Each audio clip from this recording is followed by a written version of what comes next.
नमस्कार दोस्तों, आप सभी का विश्व भारती चैनल में बहुत बहुत स्वागत है। दोस्तों, कल एक बहुत ही अजीब घटना हुई जिस विषय में लगभग पिछले 3 या 4 दिनों से चर्चा चल रही थी। क्या था वो विषय? आपको मालूम होगा कि महाराष्ट्र के अंदर एक विश्व प्रवक्ता, माफ कीजिए, शिवसेना के प्रवक्ता और माननीय सांसद श्री संजय राउत हैं, जो कि सामना न्यूज़पेपर यानी वर्तमान पत्र के कार्यकारी संपादक भी हैं।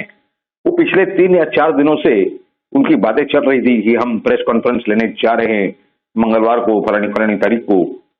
ये हमें कुछ समझ में नहीं आ रहा था। वो बिल्कुल महाभारत के संजय की तरह उस मूड में थे, उस दिशा में चलते हुए जाते हुए दिखाई दे रहे थे। कल अचानक कुछ और ही हो गया।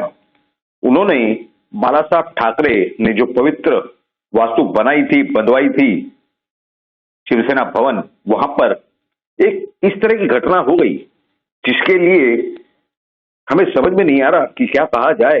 क्यों? क्योंकि वो महाभारत के संजय का जो मूड था वो अचानक रामायण के मूड में बदल गया बीच में ही। क्या हुआ, नहीं हुआ, किस तरह से हुआ, आपको इसी वीडियो में हम बताने जा रहे हैं, पूरी जानकारी देने जा रहे हैं। दोस्तों, इनसे ये अपेक्षित था क्योंकि सबसे पहले ये बात बताई जाए कि ये सिर्फ भारत में एक रिकॉर्ड नहीं हुआ है, ये एक विश्व का रिकॉर्ड टूट गया है, ब्रेक हो गया है। किस तरह से? देखिए, ये राज्यसभा के सदस्य हैं। राज्यसभा यानी बुद्धिजीवी लोग उसमें अपेक्षित होते हैं, इंटेलेक्चुअल्स। लेकिन इन्होंने जो काम किया कल, वो बिल्कुल ही उसके विपरीत दिखाई दिया उनका वर्तन।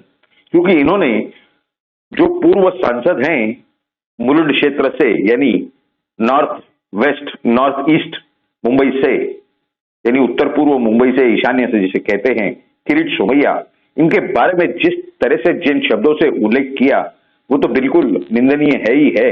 लेकिन साथ ही साथ उन्होंने उसके अंदर मराठी भाषा का आधार लेते हुए, क्योंकि पहले तो उन्होंने दलाल बताया, दलाल तक तो ठीक था, लेकिन मराठी भाषा का आधार लेते हुए उनके लिए इस तरह की गाली निकाली, जैसे कि उस भाषा में भी उसे गाली समझा जाता है और हिंदी भाषा में भी उसे गाली समझा जाता है, यानी मराठी में भी और हिंदी में भी।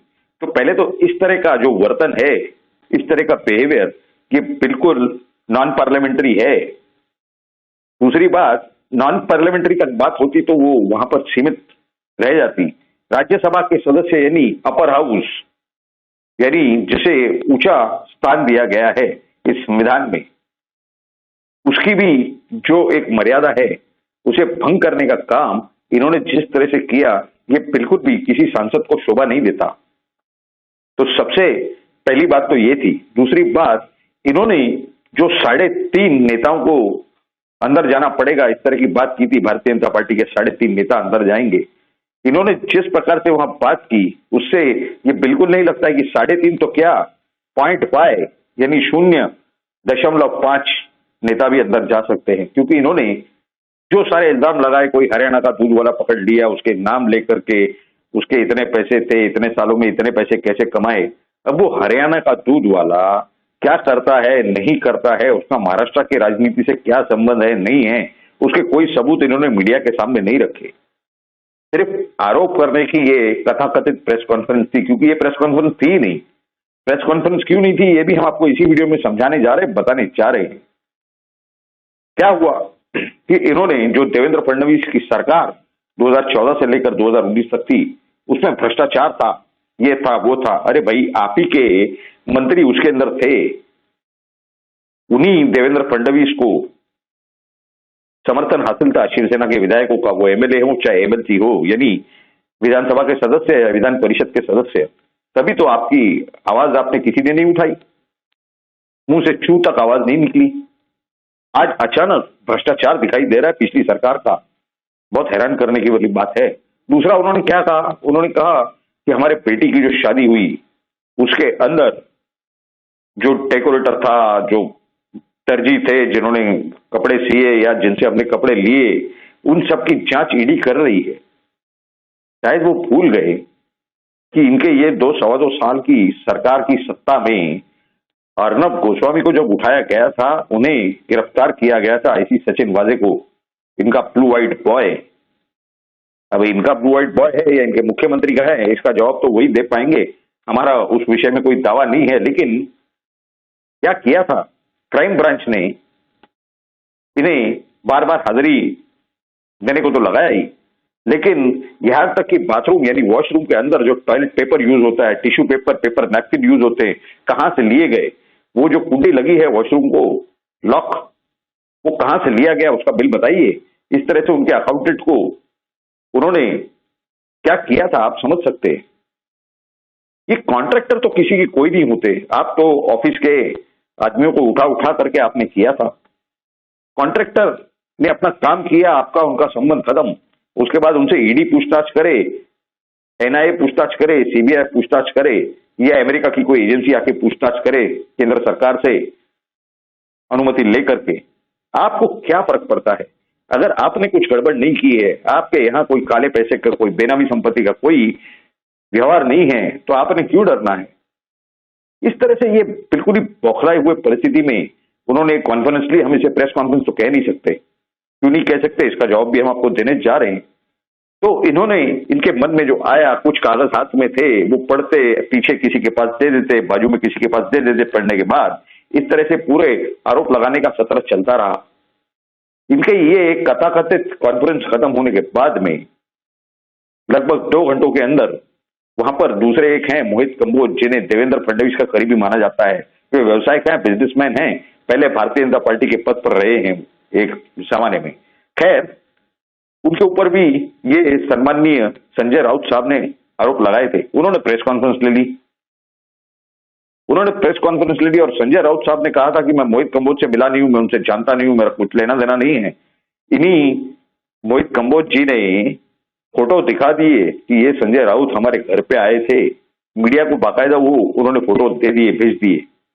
प्रेस कॉन्फ्रेंस तो ली थी, और साथ ही साथ उन्होंने काफी सारी जानकारी दी। उन्होंने कहा कि सिर्फ हमारे घर में नहीं है, कोई अनजान के घर में किसी के पास नहीं जाता, अनजान व्यक्ति के घर में कोई नहीं जाता और साथ में फोटो निकलवाता। इन्होंने कहा हर साल आए हैं, 2017 हो, 18 हो, 16 हो, हम सभी फोटोग्राफ्स आपके पास भेज रहे हैं। इस तरह से उन्होंने मीडिया से बात की। उन्होंने कहा सिर्फ इतना ही नहीं, हमारे आर्थिक व्यवहार रहे, हमने उन्हें मदद की है, इस तरह का आरोप मोहित कंबोज ने लगाया। और उन्होंने कहा कि हमारे बैंक स्टेटमेंट हम मीडिया को देने तैयार हैं, हम भेज देंगे। यानी इस तरह की ये पूरी परिस्थिति है।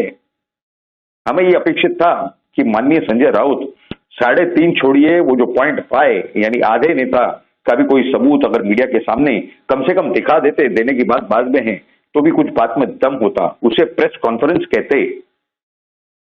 अब आप कहेंगे कि ठीक है, वो महाभारत के मूड से आए थे, किया कुछ नहीं, आरोप लगाए, रामायण कहां से आ गया बीच में? तो आपने वो कहावत सुनी होगी, कौन सी, बताते हैं हम आपको। इन्होंने एक वाक्य का उसके अंदर प्रचार किया, उल्लेख किया। क्या किया? प्राण जाए पण पर वचन न जाए। ये कहां से है? ये है ना वो रघुकुल रीत सदा चली आई, प्राण जाए पर वचन न जाए। वही का वाक्य है कि किस वचन की बात कर रहे हैं। वचन तो इन्होंने और इनके पार्टी ने दिया था। प्रधानमंत्री मोदी जी के फोटो और पोस्टर ले जाकर के घरों घरों पे इन्हीं मराठी जनता का जो ये बात करते हैं कि मराठी लोगों को गिरफ्तार किया जा रहा है, तंग किया जा रहा है, उन्हीं मराठी जनता के पास ये गए थे। प्रधानमंत्री मोदी जी के फोटो लेकर के, छाती पे लगा करके, प्लेकार्ड लेकर के, और मतदान लिया था विधानसभा चुनाव के लिए कि भारतीय जनता पार्टी के साथ युति में हैं, हम सरकार बनाएंगे। और क्या किया उन्होंने? बनाई भारतीय जनता पार्टी के साथ सरकार। वचन तो चला गया, अब बच गया है क्या? प्राण। वो भी बीच में अटका हुआ और लटका हुआ दिखाई दे रहा है। ऐसी परिस्थिति स्पष्ट रूप से नजर आ रही है। इसीलिए बौखलाहट में इन्होंने प्रेस कॉन्फ्रेंस ली। इन्होंने एक और बात महत्वपूर्ण कही। इन्होंने कहा कि इनके पिछले 20 साल के बैंक अकाउंट के स्टेटमेंट ईडी लेकर के गई है, जहां पर उस बैंक से जहां पर इनका बैंक अकाउंट है, खाता है। अरे भाई, जब आपने किया कुछ नहीं है तो आपको तकलीफ किस चीज की है? ये तो बंटी और बबली वाली बात हो गई कि राजस्थान में रोज गैंगरेप हो, हर हफ्ते गैंगरेप हो, आवाज नहीं निकलती। हाथरस में एक छोटी सी कोई बात हो जाए, एक पिन, एक सुई गिर जाए, तो आप तो आंदोलन करने निकलते हैं। वैसे सरकार तो आप उन्हीं के साथ बना करके बैठे हैं। तो इस तरह की ये पूरी परिस्थिति है दोस्तों। ये जिस तरह के दोहरे मापदंड की राजनीति चल रही है महाराष्ट्र में, ये सारी जानकारी आपके सामने रखना बेहद जरूरी था।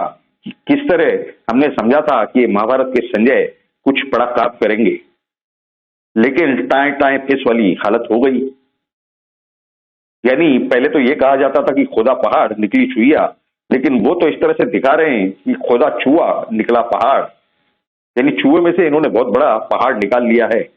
सत्ता इनकी है महाराष्ट्र में, ईडी इनके पास नहीं है तो क्या हुआ, इनके पास आर्थिक गुने विभाग है, इकोनॉमिक ऑफेंसेस विंग है। कोई टैक्स की चोरी हो, कोई मनी लॉन्ड्रिंग हो, वो सीधा सीधा केस रजिस्टर कर सकते हैं। उसमें जांच में बराबर सबूत मिलने के बाद में वो केस को ईडी को ट्रांसफर करना है सिर्फ चार्जशीट फाइल करने के लिए, और जो सबूत वो ईडी को हैंडओवर करेगी प्रवर्तनालय को जो ईडी को ये जो भी सबूत हैंडओवर करेंगे आर्थिक गुने विभाग ईडी, इसका इन्होंने एक्नॉलेजमेंट लेके रखना है। यानी ईडी बराबर आगे चार्जशीट फाइल करती है कि नहीं इसके लिए, लेकिन इनके पास सबूत ही नहीं है। कोई आरोप पे आरोप लगाए जा रहे हैं। हम कोई ये नहीं कहते कि देवेंद्र फडणवीस कोई दूध के दूल्हे हैं या भारतीय जनता पार्टी के जिन नेताओं के ऊपर ये आरोप लगा रहे हैं, प्रवीण दरेकर हूं या और कोई नेता हूं, चित्रा वाघ हूं या और कोई बाकी के नेता हूं, ये कोई दूध के दूल्हे हैं इस तरह से हम नहीं कह रहे। लेकिन अगर आपके पास कोई सबूत है तो किरीट सोमैया जब जाते हैं कहीं पे तो सबूत लेकर के जाते हैं, अपने एप्लीकेशन के साथ अथॉरिटी के पास जाते हैं, और वहां पर अगर कार्रवाई नहीं होती तो वो न्यायालय का दरवाजा खटखटाते हैं, वहां से आदेश लेते हैं। जिस तरह से अनिल देशमुख के मसले में हाईकोर्ट के आदेश के बाद एफआईआर रजिस्टर हुई, उसके बाद कार्रवाई शुरू हुई। क्या आपके पास वो पर्याय नहीं है? क्या शिवसेना के पास, सम्माननीय संजय राउत के पास ये पर्याय, ये ऑप्शन उपलब्ध नहीं है? बिल्कुल है, लेकिन इन्हें खेलनी है राजनीति मराठी के नाम पर। हर इंसान जो महाराष्ट्र में पैदा हुआ है वो मराठी है, ये भूल रहे हैं उस चीज को। तो इस तरह की ये पूरी परिस्थिति है। लोगों को इमोशनल करना है। राज्य में 18 महानगर पालिकाओं के, बड़े बड़े महानगर पालिकाओं के और कई सारे जिला परिषदों के चुनाव बहुत ही जल्द होने जा रहे हैं, आने वाले 3 से 4 महीनों में, ऐसी स्पष्ट रूप से चित्र तैयार है। दूसरी आपको एक और महत्वपूर्ण जानकारी दे दूं जाने के पहले, हो सकता है कि महाराष्ट्र के अंदर भी बहुत जल्द चुनाव हो जाए विधानसभा के। इसका जो सिग्नल है वो कल ही ये साहब के प्रेस कॉन्फ्रेंस से, कथाकथित प्रेस कॉन्फ्रेंस से मिल गया, क्योंकि जहां पर ये पवित्र शिवसेना भवन है पूजनीय बाला साहेब ठाकरे का, जिनके मन में आज भी उनके बारे में हमारे मन में बहुत ज्यादा श्रद्धा और अच्छी भावना है, उसी पवित्र वास्तु में इन्होंने पता नहीं क्या कर दिया। एक तरह से कहा जा सकता है कि Guinness book of world record तोड़ दिया। लेकिन वही दुख भी होता है कि बाला साहब ठाकरे के इस पवित्र वास्तु में इस तरह का एक नाटक तो बिल्कुल शोभा नहीं देता। खैर, सरकार की जो हम आपको बात बता रहे हैं दादर में है, यानी शिवाजी पार्क, वो तो पूरा शिवसेना का गढ़ माना जाता है। वहां का न कोई नगर सेवक वहां पर आया था, ना ही वहां के कार्यकर्ता दिखाई दिए। इन्होंने नासिक और नागपुर से कार्यकर्ता और विधायक मंगाए कुछ वर्दी दिखाने के लिए कि हमारे साथ शिवसेना के कार्यकर्ता हैं। तो अब शिवसेना के अंदर की परिस्थिति इसी वजह से नजर आ रही है, क्योंकि ये सभी को मालूम है जो नगर सेवक के लिए टिकट मांग रहे हैं या जो विधायक हैं कि जनता से वोट मांगने जाना है। और इस तरह की कंट्रोवर्सी में हमने देखना, यानी हमारा जो इलेक्टोरेट है, हमारा जो मतदार संघ है, उससे हाथ धो बैठना है। तो उन्हें भी शायद लगता है कि आज नहीं कल में चुनाव हो जाएंगे, और जो सूत्रों से हमें जानकारियां प्राप्त हो रही है उससे तो कहीं ना कहीं ये लग रहा है कि मार्च या आने वाले अप्रैल में ये सरकार का अस्तित्व शायद नहीं रह पाएगा, तब तक नहीं टिक पाए।